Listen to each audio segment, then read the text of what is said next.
আজকের দিনটাতে খুব রোদ পড়ছে আর কি।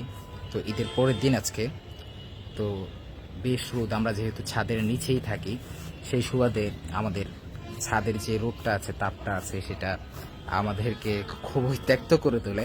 সেই জন্য কিছুক্ষণ পরপরই আমরা ছাদে আসি, বা হচ্ছে ছাদের আছড়ায় যেটা আছে, ছাদের রুম, তারপর হচ্ছে ওপরে যে পানির ট্যাঙ্কি, সেগুলোর আশ্রাতে ছাদে এসে বসে থাকি। আর ছাদে আসার অন্য একটা কারণ হচ্ছে, যেহেতু অবশ্যই আপনারা বলবেন যে ছাদে তো আরো রোদ বেশি, তাহলে ছাদে আসার কারণ কি?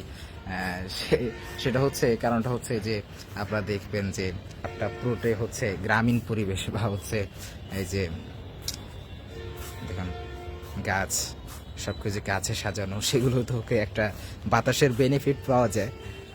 সেই সুবাদে গাছে আমাদের ট্যাঙ্কি আছে, পানির ট্যাঙ্কির নিচে আশ্রয় বসে থাকা, এবং গাছগুলো থেকেও একটু সব মিলে তাই আর কি।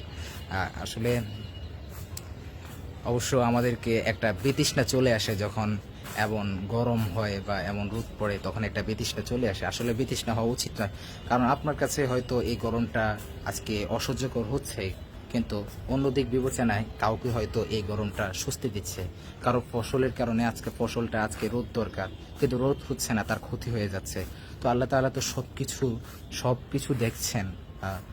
সব কিছু দেখেই তো আল্লাহ তাআলা রোদ দিচ্ছেন, বৃষ্টি দিচ্ছেন। সুতরাং আপনার একটু কষ্ট হয়তো অন্য কারো উপকার হচ্ছে, কিংবা আপনার জন্য উপকার আছে। সুতরাং বিতৃষ্ণা হওয়ার উচিত নেই। অথবা অন্য একদিন দেখবেন যে আপনার আজকে রোদের দরকার, কিন্তু অন্য মানুষের রোদটা ভালো লাগছে না। ওই দিন যদি আল্লাহ তাআলা আপনাকে রোদ দেন, তাহলে আপনি অবশ্যই খুশি হবেন। সুতরাং এই সময়গুলোতে আমাদেরকে আল্লাহ তাআলা থেকে বিমুখ হওয়া উচিত নয়। অবশ্যই আমরা অনেকেই ধৈর্য হারিয়ে ফেলি, এবং নানাবিধ নালিশ এবং নানাবিধ অভিযোগ শুরু করি। আসলে এগুলো আমাদের জন্য আদৌ উচিত নয়।